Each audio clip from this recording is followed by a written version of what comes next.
Salam, hər vaxtınız xeyir olsun. Biz bugün bölmə 3.2 quruda relyef formaları necə paylanmışdır mövzusunu izahına baxacağıq. Gəlin vaxt itirmədən mövzuya tanış olaq. Avropa relyefi endogen və eksogen proseslərin birgə fəaliyyəti nəticəsidir. Bütün kütlələrdə olduğu kimi burada da dağlıq və düzənlik ərazilərin paylanması müəyyən qanun uyğunluqlar müşahidə edilir. Qitənin ən hündür zirvəsi Alp dağlarında, ən alçaq nöqtəsi isə Xəzər dəniz sahillərindədir. Şimala doğru relyef tədricən düzənliklərə keçir. Mətnə bir qədər oxuduq, gəlin mətni yaxından təhlil edək. Deyək ki, Avropanın relyefi endogen və eksogen proseslərin birgə fəaliyyəti nəticəsindədir. Endogen qüvvələrə biz misal çəkə bilərik, zəlzələ, tektonik hərəkətlər, vulkan püskürməsi, bunlar endogen proseslərə aiddir. Eksogen proseslərə isə suyun, küləyin, dalğanın, daha sonra buzlaqların gördüyü işləri biz eksogen qüvvələrə aid edə bilərik. Daha sonra bütün qitələrdə olduğu kimi burada da dağlar və düzənliklərin yayılması müəyyən qanun uyğunluğa tabedir. Yəni qanun uyğunluğa tabedir. Yəni burada qanun uyğunluqlar müşahidə edilir. Qitənin hündür zirvəsi Alp dağlarında, Mont Blanc'ın hündür zirvəsi 4807 metr, ən alçaq nöqtəsi isə Xəzər dəniz sahilində -28,7 metrdir. Alp dağlarının şimala doğru tədricən relyef forması düzənlik formaya keçir. Daha sonra Avropada fərqli relyef formalarından biri olan fiordlar, sıldırımlı sahili, uzunsov və dar körfəzlərdir. Körfəz dənizin quruya daxil olan hissəsidir. Fiordlar min illər əvvəl litosfer tavanların kənarında yaranan çatların buzlarla dolması və tədricən onların əriməsi nəticəsində, yəni su basması nəticəsində formalaşmışdır. Onlar daha çox Skandinaviya sahillərində yayılmışdır. Burada da məşhur Norveç fiyordu, Sogne fiyordu göstərilir. Dedik ki, Avropanın özünə məxsus relyefi vardır. Bunlardan biri də fiyorlardır, sıldırımlı, uzunsov, dar körfəzlərdir. Burada biz yeni bir tərif öyrənirik. Körfəz nədir? Dənizin quruya daxil olan hissəsidir. Körfəzin bəzi tərifləri də vardır. Məsəl üçün, üç tərəfi quru ilə əhatə olunan, dənizlə müstəqil su mübadiləsinə malik olan təbii su hövzəsinə nə deyilir? Körfəz deyilir. Digər forması isə təbii sərhədləri və bioloji ehtiyatlarına görə dənizdən nisbətən fərqlənən təbii su hövzəsinə də körfəz deyilir. Yəni, bu təriflər də doğrudur. Yəni, testlərdə görsəniz, götürə bilərsiniz. Daha sonra fiordlar necə yaranır? Fiordlar dedik ki, baxın, burada qeyd olunur. Min illər əvvəl litosfer tavalarının kənarında yaranan çatlar, buzlarla dolması, buzların ərdikdən sonra isə bu hissələr su basması nəticəsində yaranmışdır. Onlar daha çox Skandinaviya sahillərində yayılmışdır. Fiordların yayılmasında biz öyrəndik, necə yarandı. Fiordlar ən çox Skandinaviyada yayılmışdır. Burada da məşhur fiord adı var. Sogne fiyordu. Yəni, bunu da yadda saxlayın ki, testlərdə və iş dəftərində görə bilərsiniz. Daha sonra birinci tapşırığa baxaq. Fəaliyyət suallarında dünyanın fiziki xəritəsindən istifadə edərək A şəklinə əsasən suallara cavab verin. Mən fiziki xəritəni aça bilməyəcəm. Siz evdə öz atlasınız və xəritənizlə həmin obyektlərin adlarını taparaq qeyd edə bilərsiniz. Mən də obyektlərin adlarını deyəcəm. A-da deyir ki, Avropanın ən hündür və ən alçaq nöqtələrini tapın və A xəritəsində yerini müəyyən edin. Baxın, Avropanın ən hündür zirvəsi Mont Blanc'da, baxın, B-də yerləşəcək. Yəni, Apenin yarımadasının şimalında. Hündürlüyü 4807 metrdir. Ən alçaq nöqtə isə Xəzər dəniz sahilində, Xəzər dənizi şimal sahillərində -28,7 metr. Baxın, bu hissələri əhatə edəcək. Bu oldu A tapşırığının cavabı. B tapşırığına baxaq. A xəritəsində verilən A-yı xətti üzərində səyahətin hansı dağ və düzənliklərdə keçdiyinizi dünyanın profil xəritəsində qeyd edin. Baxaq, birinci gələcək, buradan baxaq, burada qeyd edəcəm mən, cədvəli doldurmağımızı istəyir. Birinci A-da gələcək, Pirney dağları, ən hündür zirvəsi, Anatopikada hündürlüyü 3407 metrdir. Koordinatlara baxaq. Necə 43 dərəcə, baxın, 43 dərəcə şimal enliyi 0-cı dərəcə uzunluqda yerləşir. Baxın, A-ya uyğun gəldi. Yəni, koordinatları 43 dərəcə şimal enliyi, 0-cı dərəcə uzunluq, hündürlüyü 3407 metr və Pirney dağları hündür zirvəsinin adı da Anatopikada hündürlüyü 3407 metr. Koordinatı oldu. 43 dərəcə şimal enliyi, 0-cı uzunluq. Sonra B-yə baxaq. B-də Mont Blanc'dır. Baxaq, B-nin koordinatları baxın buradan kesişəcək. B-nin koordinatları baxın buradan kesişəcək. Olacaq B-də. B-nin hündürlüyü olacaq 46 dərəcə şimal enliyi, 7 dərəcə şərq uzunluğu. Bu da oldu Mont Blanc'ın koordinatları 46 dərəcə şimal enliyi, 7 dərəcə şərq uzunluğu və hündürlüyü 4807 metrdir. Həm Pirney, həm də Mont Blanc tektonik dağlara aiddir. Bunu demək yaddan çıxmışdı, üzrlə hesab edin. Daha sonra C-yə baxaq. C-də Karpat dağlarıdır. Onun koordinatlarını gəlməyin edək. 49 dərəcə şimal enliyində yerləşir. 49 dərəcə şimal, 20 dərəcə şərq uzunluğunda yerləşir. Bəzi əgər testlərdə 1-2 dərəcə fərq edə bilər. Yəni məsələn 21-22 yaza bilər. Yəni o da doğru götürmək olar. Yəni oldu, bunun koordinatları oldu. Karpatın koordinatları oldu 49 dərəcə şimal enliyi, 20 dərəcə nə oldu? Şərq uzunluğu. Sonra hündürlüyü də oldu. Zirvəsinin adı oldu Gerlachovski zirvəsi 2655 metr. Koordinatları oldu 49 dərəcə şimal, 20 dərəcə şərq uzunluğu. Zirvəsinin adı oldu Gerlachovski şiti. Hündürlüyü 2655 metr. Tektonik dağlara aiddir. Bu da oldu C-nin cavabı. Daha sonra D-yə baxaq. D-də görə bizdən nə istəyir? D-də bax, orta yüksəkliyidir. Koordinatları baxaq 53 dərəcə şimal enliyi, 37 dərəcə şərq uzunluğu, hündürlüyü 293 metr. Mənşəyi ovalıqdır. Mənşəyi ovalıqdır. Bir də təkrarlayıram. Orta yüksəkliyi və yaxud da Şərq Avropa düzənində götürmək olar. Koordinatları 53 dərəcə şimal enliyi, 37 dərəcə şərq uzunluğu, 293 metr. Mənşəyi ovalıqdır. Həmçinin yüksəklikdə qeyd eləmək olar. Sonra baxaq Y-yə baxaq. Y-də baxın burada. Y-də 54 dərəcə şimal enliyi və 54 dərəcə şimal enliyi, 58 dərəcə şərq uzunluğunda yerləşir. Bu da Yaman Tahoe zirvənin adı 1640 metr Cənubi Uralın zirvəsidir. Yəni oldu 54 dərəcə şimal enliyi, 58 dərəcə şərq uzunluğu, hündürlüyü 1640 metr Yaman Tahoe zirvənin adı Cənubi Uralın zirvəsidir. Gəlin burada əzbər bilməli olduğumuz şeylər var. Koordinatlar o qədər əhəmiyyət daşımır. Zirvələrin hündürlüklərini əzbər bilməliyik. Anatopikin hündürlüyü oldu 3407. Pirney dağlarının hündür zirvəsi oldu. Anatopikin hündürlüyü 3404 metr. Sonra Mont Blanc alt dağların hündür zirvəsi oldu. Mont Blanc 4807 metr. Karpat dağlarının hündür zirvəsi oldu. Gerlachovski şiti hündürlüyü 2655 metr. Şərqi Avropa düzəninin hündür zirvəsi orta yüksəkliyi hesab edilir 293 metr və Cənubi Uralın ən hündür zirvəsi Yaman Tahoe 1640 metrdir. Bu rəqəmləri siz özünüz üçün qeyd kimi götürərsiniz və əzbərləyin, çünki testlərdə düşə bilir, yəni hündürlük fərqlərini soruşa bilirlər. Daha sonra ikinci tapşırıq, B şəklindəki relyef formaları A-dakı ərazilərdə geniş yayılmasının səbəbi nədir? Onlardan hansı ölkələr arasındadır? Baxaq, B şəklindəki relyef formaları fiordlardır. Və fiordlar demişdik ki, harada daha çox geniş yayılır. Burada da məlumatda da qeyd olunur ki, daha çox Skandinav yarımadasında, yəni Avropa şimal sahələrində geniş sahibdir. Skandinav yarımadasında baxın burada. Hansı ölkədə? Əsasən Norveç sahillərində geniş sahə tuturlar. Bu da bizim Avropa haqqında məlumatımız. Sonra gəldik Asiyaya.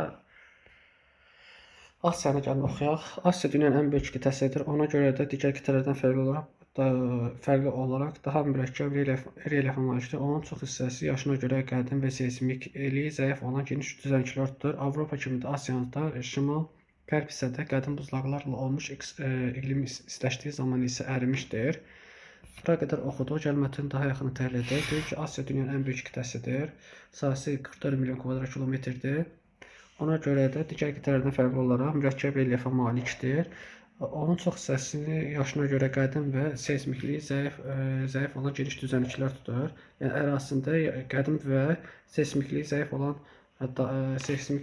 düzənliklər çox yer tutur. Həmçinin ərazisində cavan və Cavamesi aktiv düzənliklərdə mövcuddur. Avropa kimi Asiyanın da şərq hissəsində qədim buzlaqlarla olmuş, iqlim istiləşdiyi zaman isə ərimişdir.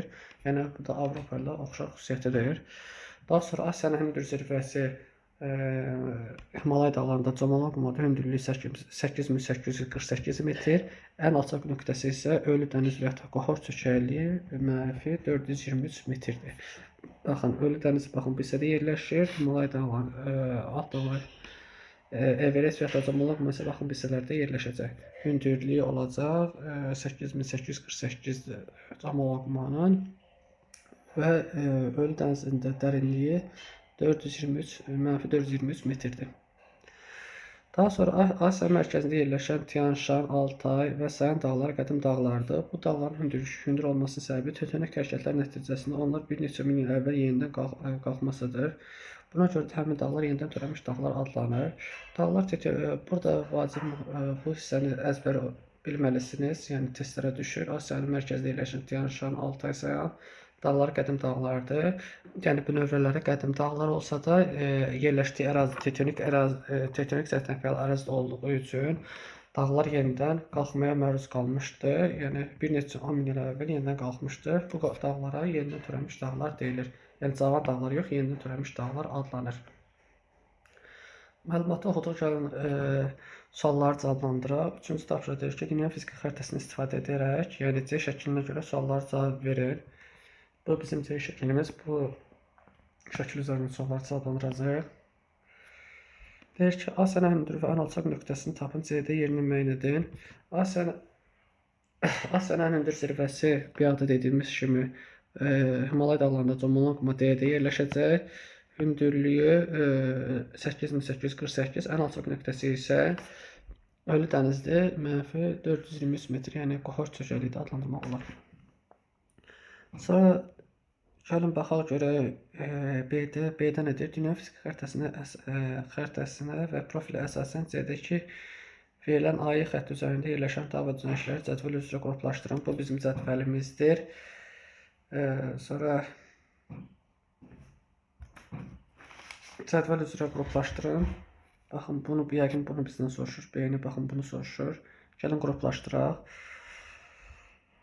A olacaq bazar düzü, koordinatları olacaq 41 dərəcə şimal enliyi, 48 dərəcə şərq uzunluğu, Böyük Qafqaz hündürlüyü, yəni Azərbaycan ərazisində Böyük Qafqazın ən hündür zirvəsidir, hündürlüyü 4466 metrdir. Yəni Azərbaycan, gəlin bir də deyək bunu, yəni koordinatlar 41 dərəcə şimal enliyi, 48 dərəcə şərq uzunluğu, Böyük Qafqazın Azərbaycan ərazisində ən hündür zirvəsidir, hündürlüyü 4466 metrdir. Bu oldu A-nın cavabı. Daha sonra B-yə baxaq. B bizdə olacaq Turan ovalığı olacaq. Baxaq, P bizdə olacaq Turan ovalığı 38 dərəcə, təxminən 26-nın 36 üzərində olacaq, 38 dərəcə şimal enliyi və 60 dərəcə şərq uzunluğunda yerləşəcək. Bu Turan ovalığına uyğun gələcək. Hündürlüyü 200 metrə qədərdir. Daha sonra baxaq, C hansıdır? C baxın budur. Hindiquş dağlarıdır. Hindiquş dağlarının koordinatını müəyyən edək. 35 dərəcə şimal enliyi, 35 dərəcə şimal enliyi, 71 dərəcə şərq uzunluğunda yerləşir. Hündürlüyü də təqribən 5000 metrdən çox olacaq.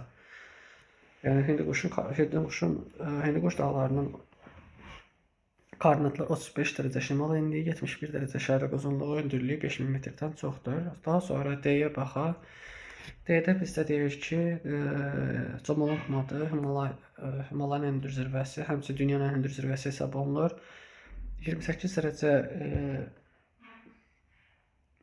dərəcə şimal enliyində yerləşir və 87 dərəcə şərq uzunluğunda yerləşir. Hündürlüyü 8848 metrdir.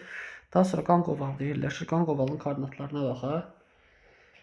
Qanq ovalının koordinatları 26 dərəcə şimal enliyi, 90 dərəcə şərq uzunluğunda yerləşəcək. Hündürlüyü də 200 metrə qədər olacaq. Bu da oldu bizim B tapşırığının cavabı. Sonra C-yə baxaq. Deyir ki, Asiyanın ən böyük dağ və düzənliklərini müəyyən edən cədvəldə qruplaşdırın.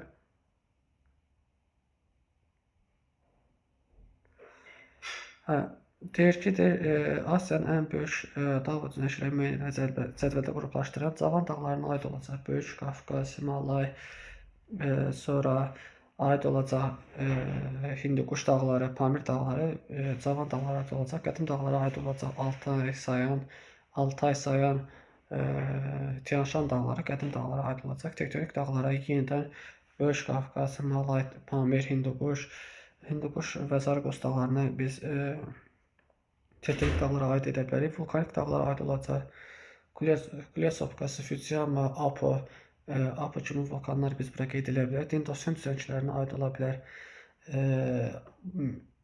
Anadolu yaylası, İran yaylası, Qarabağ vulkanik yaylası, Dekan yaylası, Tibet yaylasını biz bura misal çəkə bilərik. Sonra akkumulyativ düzənliklərə aid olacaq. Sonra Kürəli ovalığını biz bura misal çəkə bilərik. Daha sonra Hind-Qanq ovalığını biz bura misal çəkə bilərik. Mesopotamiya ovalığını, Turan ovalığını, Xəzər sahili ovalıqları bir hissəsində biz Asiya aid edə bilərik. Bu Asiya haqqında olduğu məlumatımız. Asiyanın hündür zirvəsi oldu 8848 metr hündürlüyə malik Chumolungma. Ən alçaq nöqtəsi isə Ölü dəniz və yaxud da Qohor çökəkliyi -423 metr. Sonra gəldi Şimali Amerika. Burada bir tapşırığımız qaldı, ona baxaq. D şəklində verilən dağlar C xəritəsində müəyyən edin. D şəklində verilən dağ Tian Şan dağlardır. Əsasən C-də yerləşəcək, yəni Pakistanı Mərkəzi Asiyada yerləşəcək. Sonra gəlin Şimali Amerikaya baxaq. Şimali Amerika Arktikdən başlayaraq Panamaya qədər uzanır. Şimali Amerikanın qərb hissəsində Kolye dağları yerləşir. Onun hündür zirvəsi Denali və yaxud da Mahkilin adlanır. Mahkilin dağıdır. Hündürlüyü 6194 metrdir. Qitənin ən alçaq nöqtəsi ölüm dərəcəsidir. -86 metrdir. Şimal hissəsi relyefi Şimali Avropanın relyefinə oxşardır. Burada çoxlu göllər, fiyorlar, qərb sahillərində isə kanyonlar və dərin ensiz çay dərələri vardır. Biz Şimali Amerika haqqında oxuduq. Bu mətni daha yaxına təhlil edək. Deyir ki, Şimali Amerika Arktikadan başlayaraq, bu hissədən başlayaraq Panamaya qədər davam edir. Panamaya qədər uzanır. Şimali Amerikanın qərb sahillərində, yəni baxın bu sahillərində Kolye dağları, qərb hissəsində Kolye dağları yerləşir. Onun hündür zirvəsi Mahkili, yəni Denalindir, 6194 metrdir. Qitənin ən alçaq nöqtəsi isə ölüm dərəcəsidir, -86 metrdir. Şimal hissəsi, yəni baxın bu hissələri Avropanın relyefinə oxşardır. Burada çoxlu göllər, fiyorlar, qərb hissəsində isə kanyonlar və dərin ensiz çay dərələri vardır. Yəni baxın bu hissəni nəzərdə tutur. Dərin çay və kanyonlar mövcuddur. Sonra davam eləyək mətnə. Dünyanın ən dərin kanyonu Granda kanyonu Şimal Amerikanın Colorado çay dərəsindədir. Dərə dar və çox dərin olduğu üçün kanyonun ispan dilində boru adlandırılmışdır. Dərinliyi 1800 metrdir. Onun yaranması burada yayılan suxurların tərkibi və xüsusiyyətləri ilə bağlıdır. Kanyonlar adətən yumuşaq suxurların əhəng daşı gipsin geniş yayıldığı yüksək ərazilərdə formalaşır. Dedi ki, Amerikanın özünə xas relyef vardır, yəni digər qitələrdən fərqləndirən xüsusiyyəti. Burada kanyonların yayılması dünyanın ən dərin kanyonu Granda kanyonudur. Şimali Amerikada Colorado çay dərəsindədir. Dərə çox dərin olduğu üçün kanyon ispan dilində boru adlandırılmışdır. Dərinliyi 1800 metrdir. Yəni Colorado çayında yerləşən adı Granda kanyonudur. Onun yaranması dedik ki, yumuşaq suxurların yüksək ərazilərdə toplanması nəticəsində formalaşmışdır. Yəni sular həmin yumuşaq suxurları yuyaraq dərin, dar kanyonlar formalaşır. Yəni baxın bu formada kanyonlar formalaşdırır. Mətni oxuduq, gəlin indi sualları cavablandıraq. Deyir ki, dünya fiziki xəritəsindən istifadə edək. A-da deyir, yəni A xəritəsində burada. A xəritəsində deyir ki, qitənin ən hündür və ən alçaq nöqtələrinin yerini A xəritəsində müəyyən edir. Qitənin hündür zirvəsi təxminən baxın Mahkilin dağıdır. Təxminən bu hissələrdə yerləşəcək və 694-dür. Denalinin 694 və ölüm dərəsi ölüm dərəsidir. Mənfi 86 metr bu hissələrdə yerləşəcək. Daha sonra baxaq, B-yə baxaq, deyir ki, B-yə xəritəsi üzrə belə deyir, A-yə xətti üzrə dağlar və düzənçilər profil əsasən qruplaşdırır. Baxaq, A-yə xətti üzrə baxın, A-dan Y-yə qədər olan ərazini bizdən istəyir. Üzərində yerləşən cədvəldə qruplaşdırmağımızı istəyir. Baxın, burada cədvəlimiz, bu qrafikamızdır, bu da cədvəlimizdir. Buna əsasən biz suallar cavablandıracağıq. A-ya baxaq, A-da görək hansıdır? A-da bizə yazıb ki, Kaskad dağları, sahil dağlardır. Koordinatları görək ki, nədir? Kaskad dağları görək 36 dərəcə şimal enliyi, 36 dərəcə şimal enliyi və 121 dərəcə qərb uzunluğunda yerləşir. Bu oldu sahil dağları və ya da Kaskad dağlarının koordinatıdır. Hündürlüyü də 1000 metrdən 2 metrə qədər olacaq. Yəni koordinatları oldu 36 dərəcə şimal enliyi, 121 dərəcə qərb uzunluğu, hündürlüyü 1000-2000 metr arası olacaq. Daha sonra B-yə baxaq. B-də bizdə hansıdır? B-də ölüm dərəsidir. Onun koordinatlarına baxaq. Görək koordinatı nədir ölüm dərəsini? 36 dərəcə şimal enliyi, baxın 36 dərəcə şimal enliyi və 117 dərəcə qərb uzunluğunda yerləşir. Dərinliyi mənfi 86 metrdir. Koordinatları oldu 36 dərəcə şimal enliyi, 117 dərəcə qərb uzunluğu, dərinliyi mənfi 86 metrdir.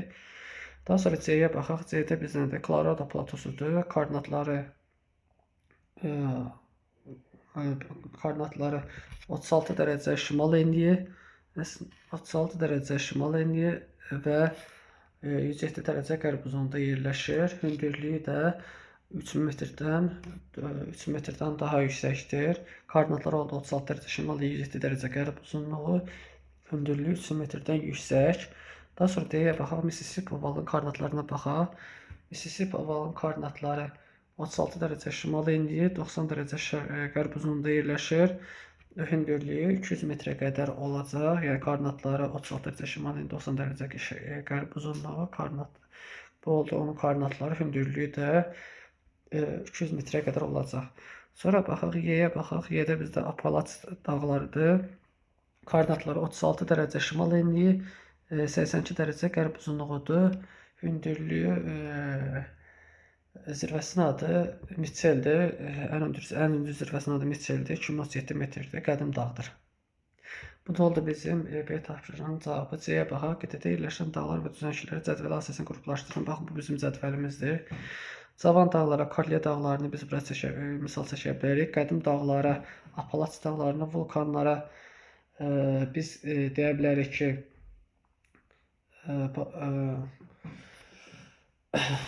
biraz adlar çətindir. Xankalo vulkanını, daha sonra deyə bilərik Papakati vulkanını biz bura misal çəkə bilərik. Biraz adlar çətindir. Siz onu kitabdan daha dəqiq şəkildə oxuyarsınız. Sonra dendasiyon düzənliklərinə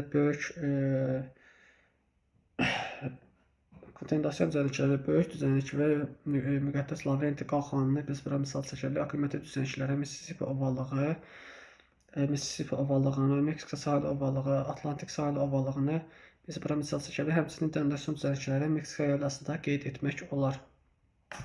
Yəni dendasiyon düzənlikləri nə oldu? Meksika yaylası, böyük düzənliklər və Colorado platosu, həmçinin Kanada qalxanını biz bura misal çəkə bilərik. Aklimativ düzənliklərə Mississippi ovallığı, Atlantik sahil ovallığı və Meksika sahili düzənlikləri biz burada qeyd edə bilərik.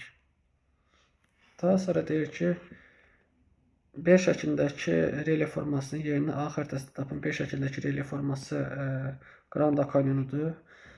Colorado çayında yerləşəcək. Baxın, B-də yerləşəcək. Yəni o koordinatı B-də yerləşəcək. Bu da oldu ikinci tapşırığın cavabı. Sonra gəlin Cənubi Amerikaya baxaq.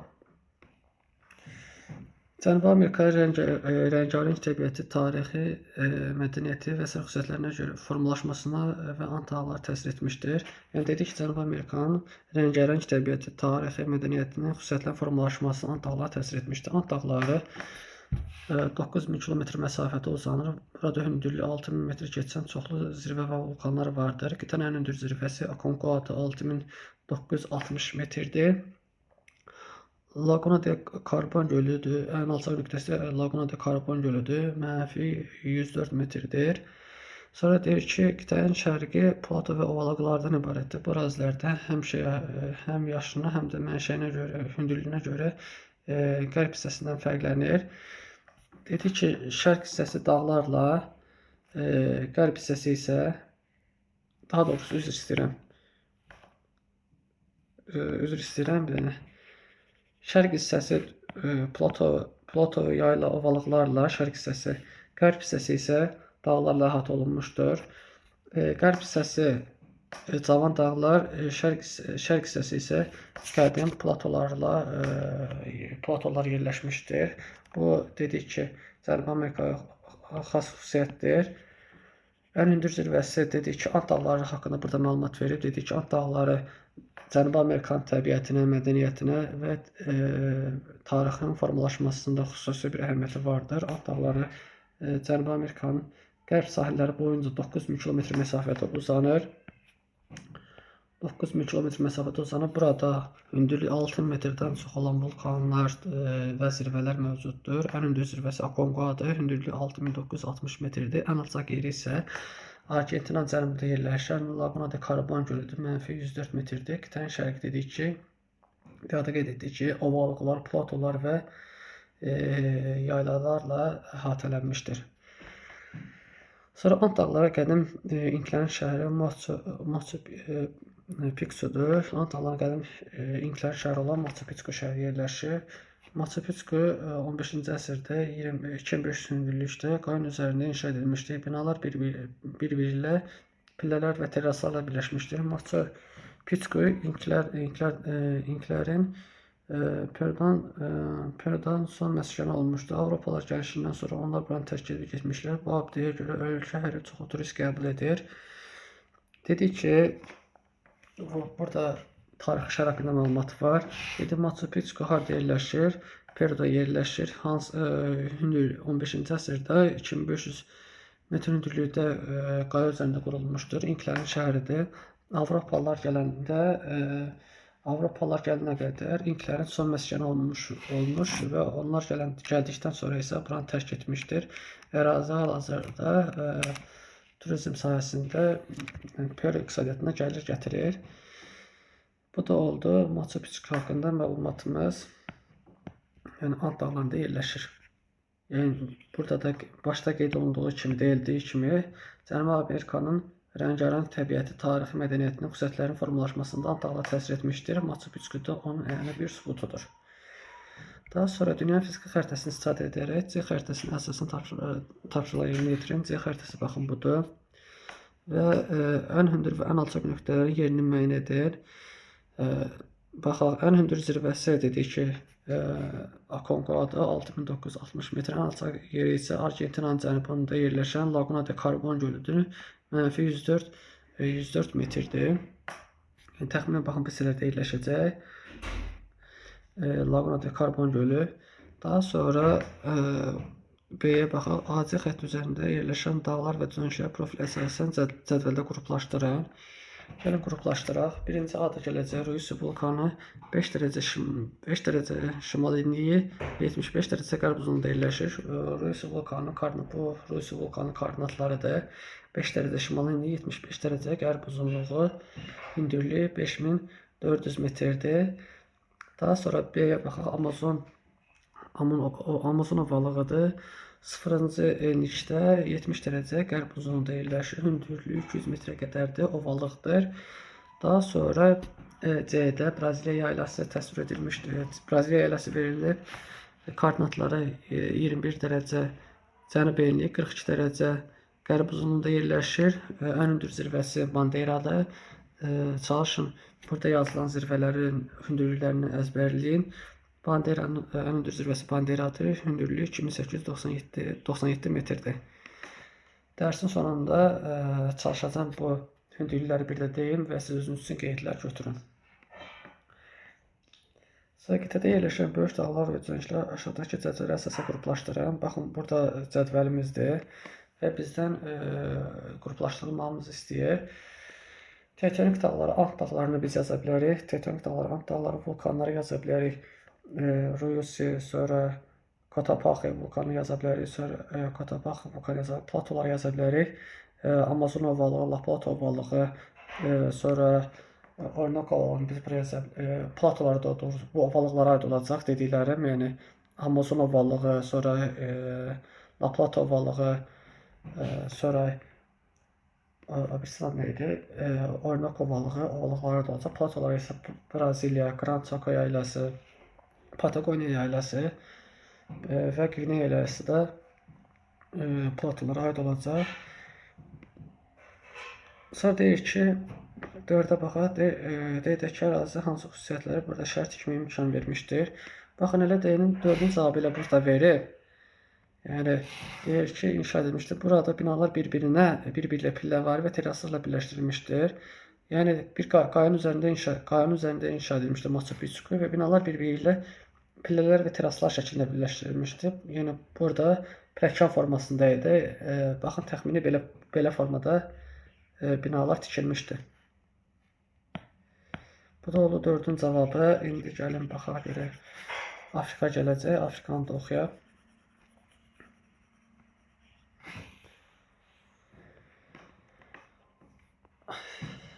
Afrika relyefi əsasən platolardan ibarətdir. Qitənin şimal və qərb hissələri hündürlüyünə görə cənub və şərq hissələrindən fərqlənir. Dedik ki, şimal və qərb hissələri bax. Şimal və qərb hissələri hündürlüyünə görə cənub və şərq hissələrindən fərqlənir. Afrikada şahid dağlar çoxdur. Yəni şahid dağlar demişdik ki, küləyin deflasiya prosesi nəticəsində formalaşan dağlardır. Küləklər həmin dağları yontarır, qəribə formalara salır. Yəni buna da biz şahid dağlar deyirik. Şahid dağlar ən çox Çad gölü ətrafında yayılıb. Sonra qitə relyefi çökəklər də xeyli yer tutur. Onların ən böyük Çad, Kongo və Kalaharidir.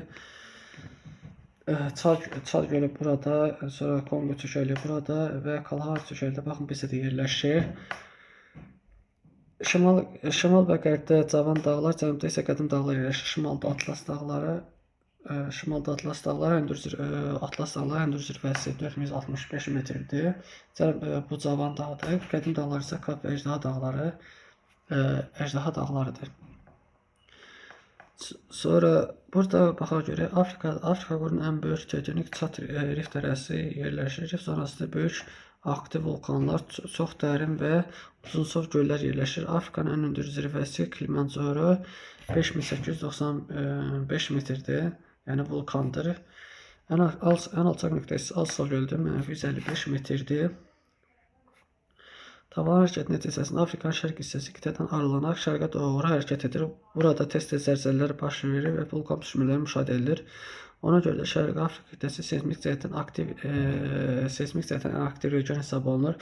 Baxın, bu hissə fikir verirsə, Afrika tavası və Somali tavası bir-birindən ayrılır. Nəticədə burada magma yer səthinə çıxır və vulkan püskürmələri və zəlzələlər baş verir. Qitənin seysmik yeri hesab olunur. Afrika qitəsinin ən hündür hissəsi dedik Kilimanjaroda 5895 metrdir, vulkanik dağdır. Ən alçaq yeri isə Assal gölüdür, -155 metrdir. Afrika haqqında məlumat aldıq, yəni sualları cavablandıraq. Bu şablon sözdür, bunu oxumayacağım. A'dan başlayaq. AC xətt üzərində yerləşən dağlar və düzənliklər profili əsasən cədvəldə qruplaşdırın. Baxın, bu bizim profilimizdə artıq bizim bilirik.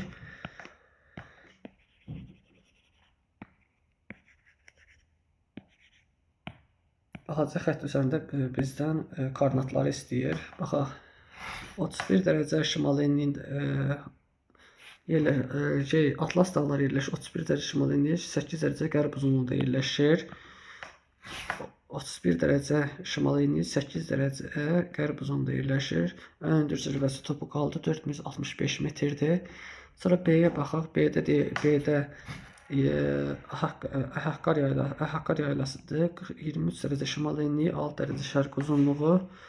Ən hündür zirvəsi Tahatdır, 2908 metrdir. Ondan sonra Şərqi Afrika platosu 3 dərəcə cənub enliyi və 37 dərəcə şərq uzunluğunda yerləşir. 3 dərəcə cənub enliyi, 37 dərəcə şərq uzunluğunda yerləşir. Ən hündür yeri Kilimanjaro dağıdır. 5895 metrdir. Burada yadda saxlaması Atlasın ən hündür zirvəsi Topkaldır, 4165 metr. Əhəqqar platosunun ən hündür zirvəsi Tahatdır, 2908 metr. Və Şərq Afrika platosunun ən hündür zirvəsi Kilimanjarodur, 5895 metrdir. Bu rəqəmləri əzbər bilməlisiniz. Sonra B-də deyir ki, Şahid dağların yerlərini müəyyən edin. A-da Şahid dağların yerini müəyyən edin. A-da əsasən Şahid dağları baxın bu hissədə yerləşəcək. Baxın bu hissələrdə yerləşəcək. Yəni mərkəzi hissələr, səhralarda yerləşəcək. Bunun da səbəbi deflyasiya prosesi, yəni küləklərin fəaliyyəti burada qabaq şəkildə özünü göstərir və dağları və platoları yonaraq müxtəlif figurlara və formalara salır.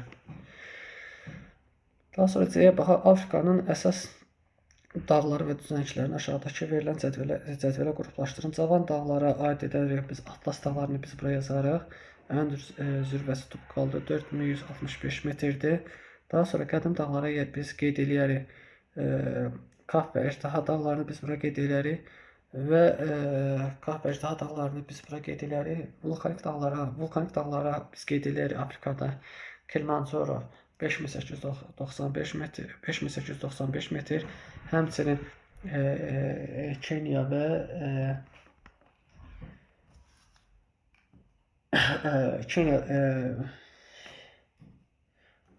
həmçinin biz dağlarda Kenya, Kilimanjaro və vulkanlarını da biz bura qeyd edə bilərik. Vulkanları Kenya və Kilimanjaro vulkanını biz bura qeyd etmək olar. Sonra platolara da qeyd edə bilərik ki, Əhəqqar platosu, Tivesi platosu, sonra qeyd etmək olar. Bura Efiopiya yaylasında biz bura qeyd etmək olar. Platolara aid oldu. Efiopiya, sonra Əhəqqar, Tibet yaylalarını biz burada qeyd edə bilərik. Vulkanlara Kenya və Kilimanjaro vulkanını qeyd etmək olar. Sonra baxın, 2-də deyir ki, 5 şəkilində tabanın hərəkət istiqamətini müəyyən edin. Hərəkət istiqaməti görürük ki, tavalar bir-birindən ayrılır. Yəni Somali tavası Afrika tavasına ayrılır və bu nəticəsində Şərqi Afrika tədricən qoparaq Afrika qitəsindən il ərzində müəyyən məsafədə uzaqlaşır. Gələcəkdə bu ərazi qoparaq müstəqil qitə və yaxud da ada formalaşdıra bilər. Sonra Avstraliyaya gəldik. Avstraliya sahəsinə görə ən kiçik qitədir. Burada nə vulkan püskürmələri, nə də zəlzələlər baş verir. Dağların zirvələrində isə buzağlar rast gəlinmir. Avstraliya relyefi mürəkkəb deyil. Onun şərq hissəsində dağlar, mərkəzi hissəsində isə müxtəlif hündürlüklərdə düzənliklər və şahid dağlar yerləşir. Dedik ki, Avstraliya ən kiçik qitədir. Burada vulkanlar püskürmür, zəlzələ baş vermir. Dağlarında buzlaqlar rast gəlinmir. Avstraliya relyefi mürəkkəbdir. Şərq hissəsi, yəni baxın bu hissəsində böyük sarıcı dağları yerləşir. Mərkəzi hissələrində isə yaylalar və platolar yerləşir. Həmçinin Afrikada olduğu kimi burada da səhralarında şahid dağlar formalaşır. Şahid dağlar dedik ki, küləyin fəaliyyəti nəticəsində dağların müxtəlif formalara düşməsidir. Sonra dedik ki, Avstraliyanın qərb hissəsi əsasən platolardan ibarət olsa da müxtəlif dağ silsilələri xeyli ərazi tutur. Qitə mərkəzində şahid dağ sayılan Ulu yerləşir. Dağ qırmızı rəngə çalan qum daşından ibarətdir. Uluru Avstraliyanın yerli əhalisi olan aborjinlər üçün müqəddəs yer sayılır. Ulu dəniz səviyyəsindən 863 metr yüksəklikdə yerləşir.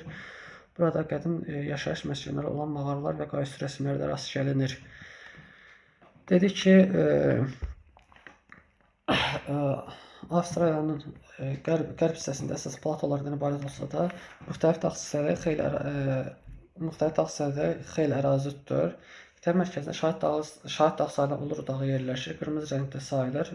Yerli xalq üçün, aborigənlər üçün müqəddəsdir. Hündürlüyü 863 metrdir. Və burada qədim yaşayış məskənləri, mağaralar və qayaüstü rəsmləri də rast gəlinir. Avstraliyanın hündür zirvəsi Kostuş-Qodu 2228 metr. Ən alçaq nöqtəsi isə Eir gölü -16 metrdir. Bunu da nəzərinizdə saxlayın. İndi isə gəlin tapşırıqları yerinə yetirək. Dərs biraz uzun oldu, bilirəm. Dərsin özü də genişdir. Buna görə də video biraz uzun çəkə bilər. Avstraliyada zəlzələlər və vulkan olması səbəbi necə izah edersiniz? Avstraliya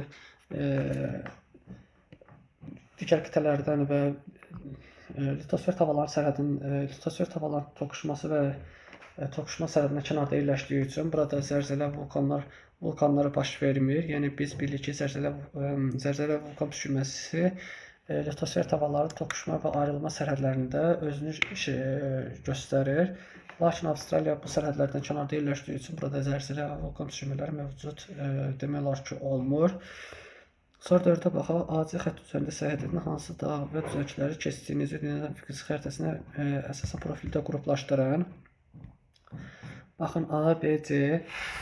Birinci olacaq 24 dərəcə cənub enliyi, 133 dərəcə şərq uzunluğu Zil dağıdır, 1531 metr. Zil dağı baxın, bir hissədə yerləşir. Hündürlüyü 1531 metr Zil dağı. 24 dərəcə cənub enliyi, 133 dərəcə şərq uzunluğu. Hündürlüyü 1531 metr. Daha sonra B-yə baxaq. B buradır. Baxaq görə koordinatı neçədir?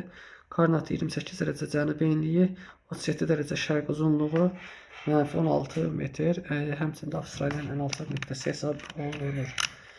Dedik ki, Eir gölünün koordinatı oldu 28 dərəcə cənub enliyi, 137 dərəcə şərq uzunluğu, dərinliyi -16 metrdir. Daha sonra ən hündür zirvəsi, Böyük Sarıcının hündür zirvəsi və həmçinin Avstraliyanın ən hündür zirvəsi Kostuş-Qodu dağıdır. Koordinatları 37 dərəcə cənub enliyi, 147 dərəcə şərq uzunluğunda yerləşir. Hündürlüyü 2228 metrdir. Daha sonra 5-də deyir ki, D şəklindəki yəni Ulur qayasını bizdən soruşur. Deyir ki, şəkildəki dağın qırmızı rəngə çalması ilə bağlı ola bilər. Baxın, burada bu haqda məlumat verir. Deyir ki, qitənin mərkəzində Şahid dağı sayılan Ulur dağı yerləşir. Dağ qırmızı rəngə çalan qum daşı süxurlarından ibarətdir. Yəni tərkibindəki olan qum daşı qayaya qırmızı rəng verir. Qayaüstü rəsmlərə görə Ulur Azərbaycan hansı ərazisində bənzəyir? Ulur dağı Azərbaycanda Qobustan yerləşən Qobustan qayaüstü rəsmlərinə bənzəyir.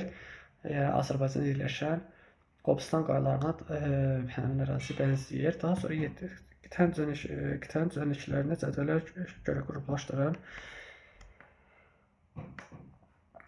Ovalıqlara biz yazarıq Nallar boy düzənliyini, platoya da yazа bilərik. Qərbi Avstraliya platosunu yazmaq olar. Bu da bizim Avstraliya haqqında məlumatımız. Gəlin Avstraliyanın hökm morfoloji vahidlərini sayaq. Ən hündür zirvəsi Kostuş-Qodu. Ən uzun da Böyük Sarıcının hündür zirvəsi Kostuş-Qodu. 2228 metr. Ən alçaq nöqtəsi isə Eir gölüdür, -16 metrdir.